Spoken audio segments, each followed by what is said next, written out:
Hello everyone. Today I want to cover Framed Ink by Marcos Mateo Mestre.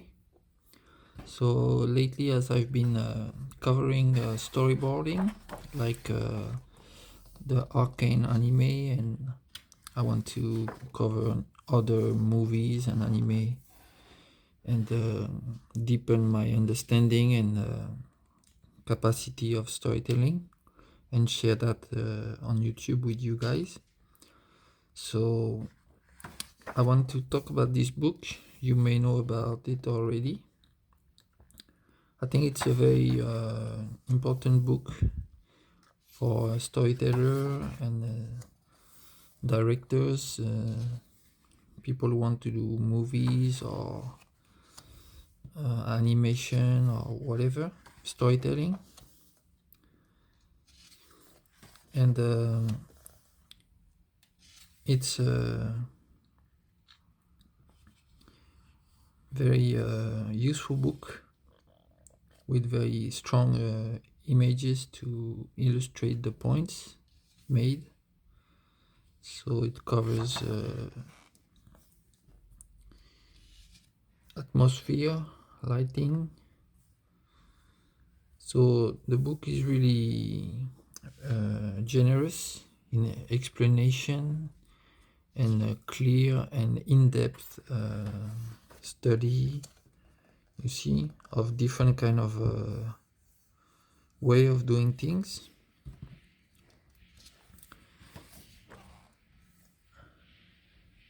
And you see different kinds of lighting, the way it changes the character's face, the atmosphere, plain or scary or like who is that. There's different, here we see some expression but we don't know exactly who it is, so we get many different kind of vibes depending on the lighting, the composition just of the shadow and light. And then they show like long or wide shot, medium shot, close up, extreme close up. So this is more like for the emotions and the tension, the emotional, like a fear or love or whatever. And then there are the way to put the elements in the frame and the different kind of placement of elements for your composition and what's the point of the image you do. So here we have also the flow. You see, as I mentioned in the Arcane storyboard, there was a picture with the city and the young guys ready for their theft in the apartment of the scientist.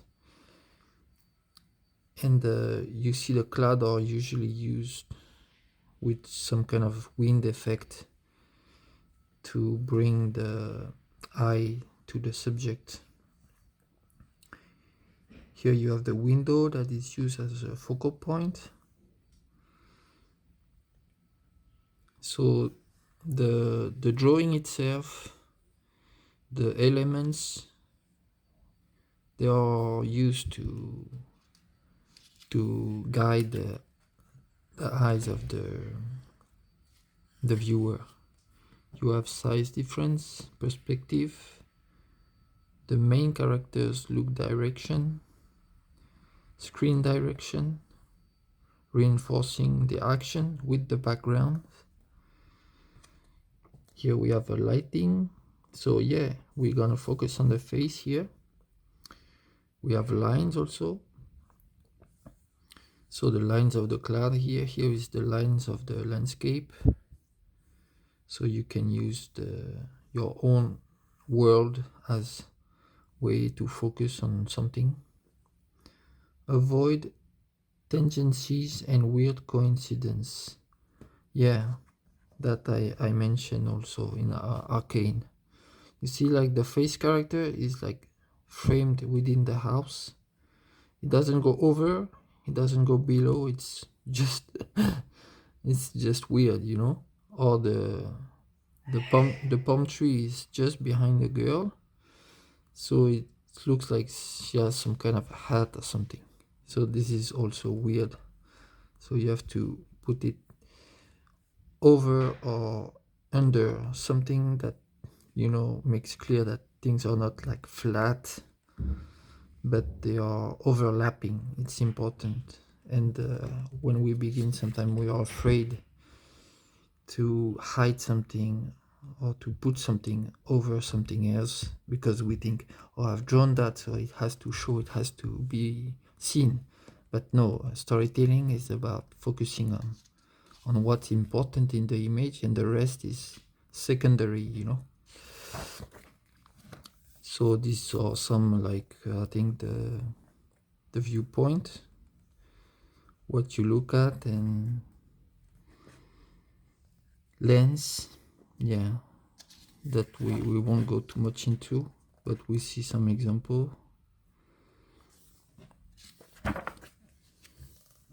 And he has very strong compositions to illustrate, so it's very practical, composing shots with a purpose. So that's yeah, what I mentioned. You see, you want to learn to think your composition, to think your drawing, because like in like Belgium European comics, if you look at old ones, they always use very similar shots where you see almost all the characters on the frame doing their action, and it's not cinematographic. And decades after decades, the artists, they start to learn, and the manga and the comics, they were the first to really, I think, I'm not sure, but from looking at it, Osamu Tezuka, I think he was one of the first mangaka to start to bring cinematography in the comics, in the manga. So he started to use close-up and different angles and so on. And in comics also, slowly, after the maybe 70s, 80s, they start to evolve also and start to bring more dynamism into the composition. But if you look at even old American comics, it's also like more wide shots where you see all the old characters, and it's very flat, like two characters fighting, and you just see those two characters fighting. You don't see one very close and one behind. It's not very dynamic. So here we have the perspective with the characters also. You see some sense of depth, establishing shot, animating the scene. So you see different direction. So it's not like boring. One arm is up, one arm is this direction, one arm is this direction. Or here it's like very dramatic, with the deep dramatic perspective on the action. We see this also on the Arcane episode 1. On the storyboards, you look at the frames, and you see that when they chase, you change the angle from different perspective. You do some dramatic shots, and then you do some wide shots to follow the overall chase, what's going on, and then you come back to more dramatic shots, close-ups, and you alternate like that to keep the flow dynamic. Looking down, feeling down. Yeah, so this is also about the mood, like when you want the character like that is depressed, or has no more hope, or who is threatened by the environment or some predator. type of a monster or something. You want to make the character feel like smaller and overwhelmed by the surrounding. Yeah.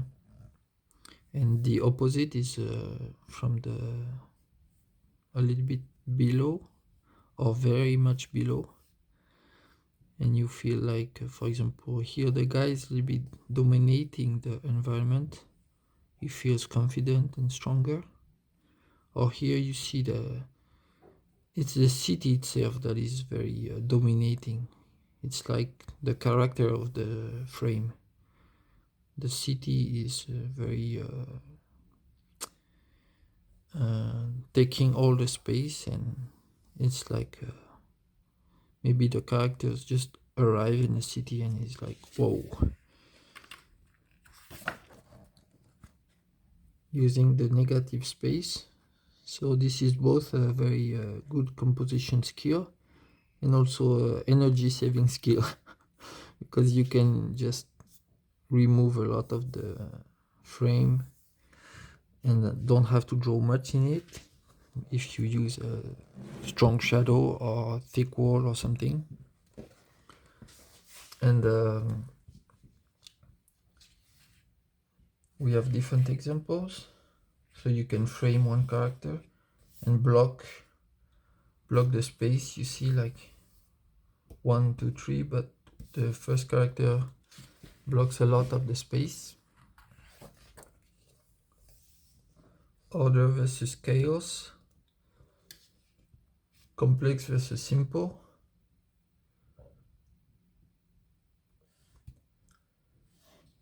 So maybe on the video you could read the text also if you want. You can pause and read the text. You have big versus small, angular versus curved. So you see a very different mood. So you can portray the environment or the personality of a character through forms, through shapes. Or is it square, stiff, organized,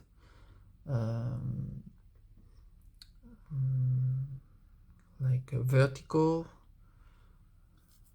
or is it like organic, messy, intuitive kind of character or environment.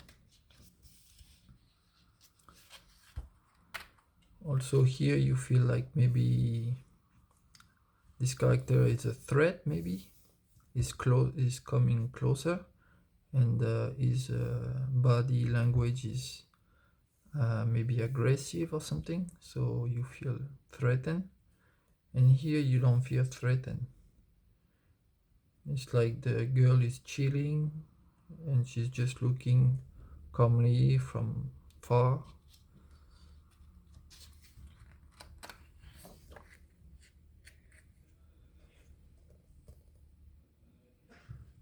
The tree versus forest effect, a matter of numbers. So this is also practical to use because, for example, you have characters, but you don't have to draw every detail, everything. So just like I covered this comic, you see, this comic is really cool for storyboarding. I did a video on it, you can check it out. And he did these old comics like it's kind, I don't want to say it's bad because it's not bad, but it's just it chose to keep his art style in a way kind of simple but very good and very clear, and in a way it can be used as an example that composition and good understanding of storyboarding and composition is more important than finishing very precisely and perfectly a drawing that may not have been designed well before. Because some drawings, you know, there is many details, but when the composition isn't interesting or for the storytelling it doesn't really serve the purpose.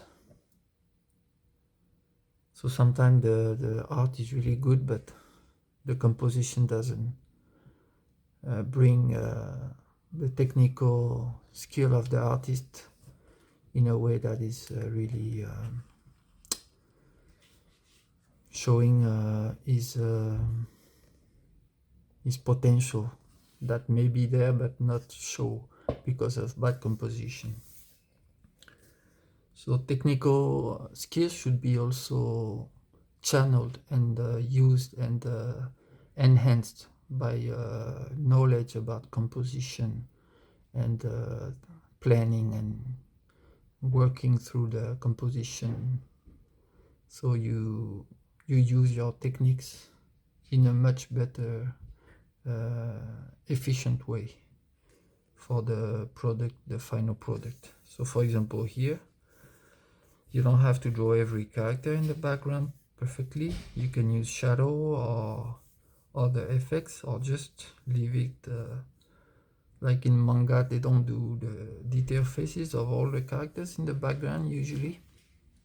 They do less details, and this is a skill that you have to learn to save your energy and do more while wasting less energy. So same for backgrounds also. If there is a main building like this one, for example, you want people to look at it because this is where the action is gonna go next. So you don't have to focus on every other buildings and draw the whole city, just like I talked in one video about doing minimalist background. So there was the manga Jesus and the manga Joan by Yoshikazu Yasuhiko, both, and he used his skill of composition and focusing on what matters to tell the story without drawing everything. Big, medium, small here. So this can also be used as a perspective way and depth, to bring depth through storytelling. You see, use the characters instead of drawing something flat. We're looking from down to top, bottom to top, and the characters themselves become the way to see the depth and the falling effect. Landscape as a character. So here we have a different mood, like this is like at night. This is a little bit like scary. You don't know what may pop out of the shadows, but during the day it seems like a happy campy place to do some hiking or something. So the same place, depending on how you draw it, can be a different beast kind of. So you have conceal and reveal. So this is for the emotions. So the face of the woman is in the shadow. You are not sure what she's thinking, what she's feeling. She's not revealing her inner state, and the character here seems to be like us, looking at her. We don't know exactly. We are wondering what she's thinking, how she's feeling. Here with the phone, and we have a character also looking at her. So there he explains very, very well. I just go through it a little bit, and I have less knowledge about the in-depth all aspects. You see some very different shots here. You see weird beats, weird shots. So there's some some directors, movie directors, they are very good with this kind of shots. I think Hitchcock comes to mind, for example. But there are more modern filmmakers who also are good at doing very photographic, artsy kind of shots. POV, point of view, Yeah, so this is very much like a comics. But here, yeah, we are in the skin of the character, putting his hand down here. Maybe someone here looking and spying on those two guys. Daytime, nighttime, so yeah, this can change the mood of the place. Depending what your story is telling also, the night may be a time for covert action or something, spying, stealing or whatever. But the day is, night and day also are different purpose in storytelling, usually. Keeping the focal point. Yeah, so we want to focus on the subject that we choose, that we purposefully design. So it's not just we draw something and we think after about what it's supposed to be about, but we think, okay, that character is thinking like that, is feeling like that, so he looks at the person, so I want to draw that character is a little bit in doubt and looking, and we see him a little bit questioning his certitude, his certainty of what's going on or something. And here the pool of light is used here to bring the focal point.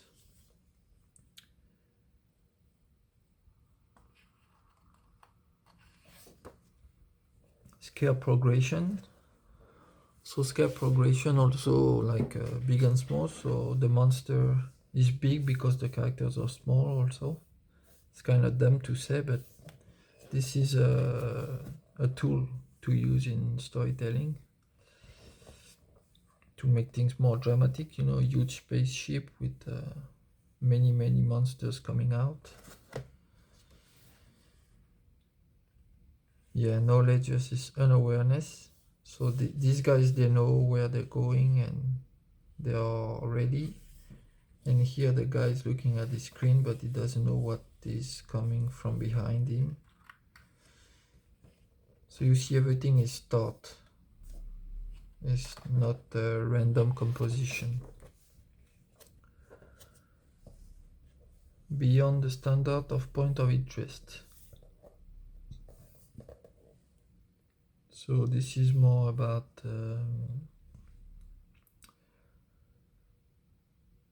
for me, I would say like a poses. Like when you tell the story, sometimes you want to have a little bit different an angle. You see this in manga a lot because the Japanese way of storytelling is like a subtle. So sometimes instead of showing the character crying or something, they show one object or just his hand, or we see just the glasses in his fingers because he removed his glasses, because he has a moment of emotion, but you don't see the face like all twisted and stuff and overdoing it. You just show some other element that is related to the character's personality. So here they use like a bullet, I don't know how to say in English, but yeah, you see what I mean. And it's to portray the craziness of the action.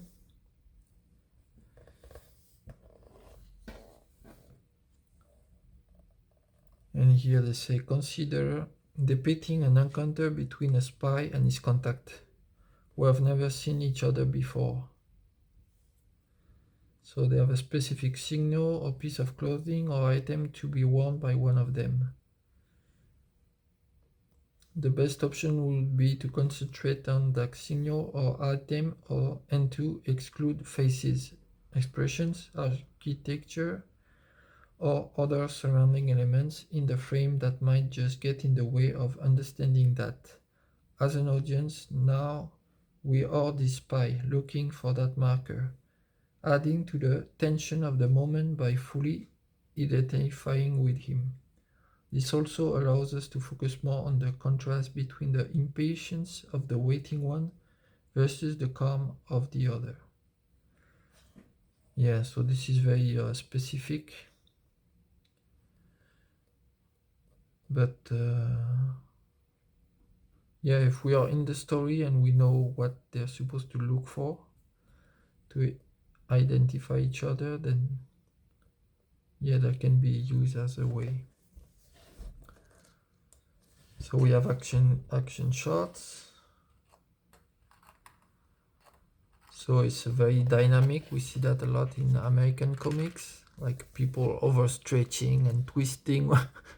I think it's sometimes it's too much, but well, that's a classical tool used by any action sequence in manga and American comics. For me, I'm less impressed by that than when I was a teenager. When I was teenager, I was very impressionable by this kind of twisting anatomy, over the top drawings.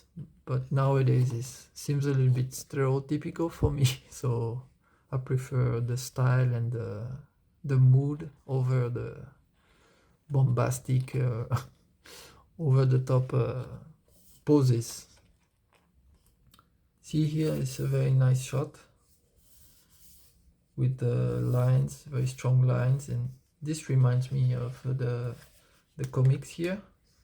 He also used very clear composition.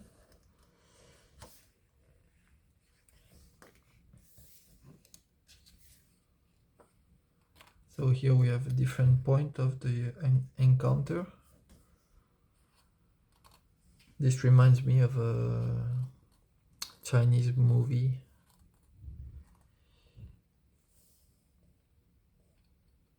It's a romantic movie it's a classic.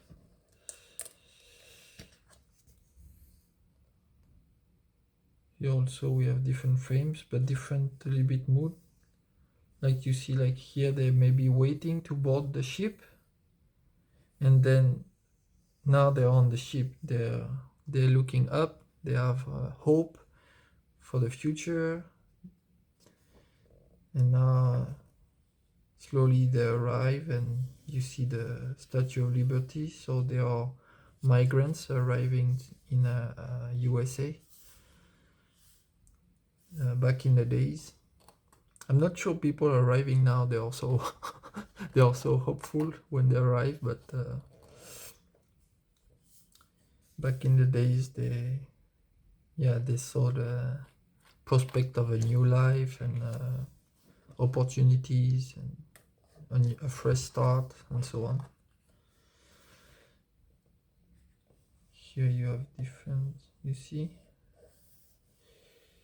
it's a kind of evolutive, and the characters are the way to change the dynamic of the same frame. So this is another way also, but you need to have a really strong choices. You see, like some dynamics and some contrasts of the character angles. Same here, you see, same basic frame, but then things change within the frame. This can be practical with the modern tools because you can copy paste the you do the background, then you copy paste, and then you draw on top the changing elements. So this is a very, I think, classic for animation. You keep the background and then you draw on top the animated parts, what is moving around. And then chapter 4, composing for continuity. So this is a long book. Not sure if I want to cover everything. I think it's a book, if you don't have, it's a good investment. I would really encourage you to get the book. It's available, I think, in several languages. I took it in English, but I think it's also in other languages. Here is cool shot also. Training perspective, ramping up. Yeah, so you see something coming from the background and coming up and arriving full force in the foreground.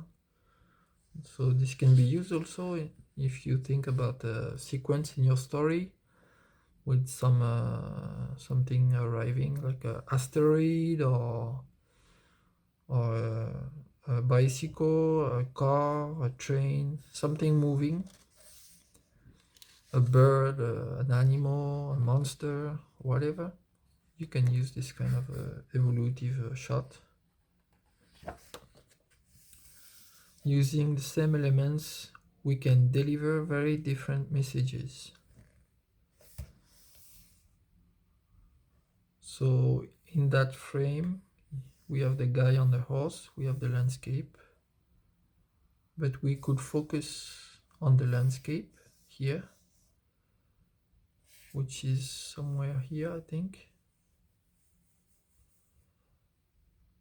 but very closed up, like this area maybe, kind of. Or we could focus on the guy's face. So when you know what the elements are in your story, then you can train yourself to change the perspective and use that for your storytelling. We also have the tree horse riding below here, and the guy possibly is looking down at them, most likely.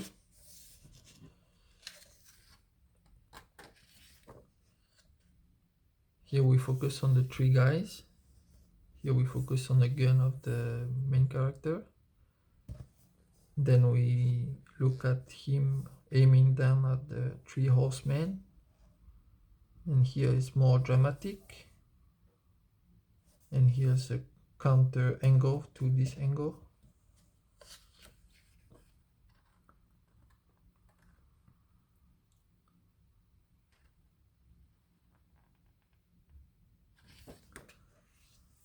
So there is different, yeah. I kind of want to not cover everything because, yeah, I think the guy needs to sell some of his book. And I appreciate a lot his work. So I will stop here. If you like this book and you don't have it yet, I think you can find it new or secondhand.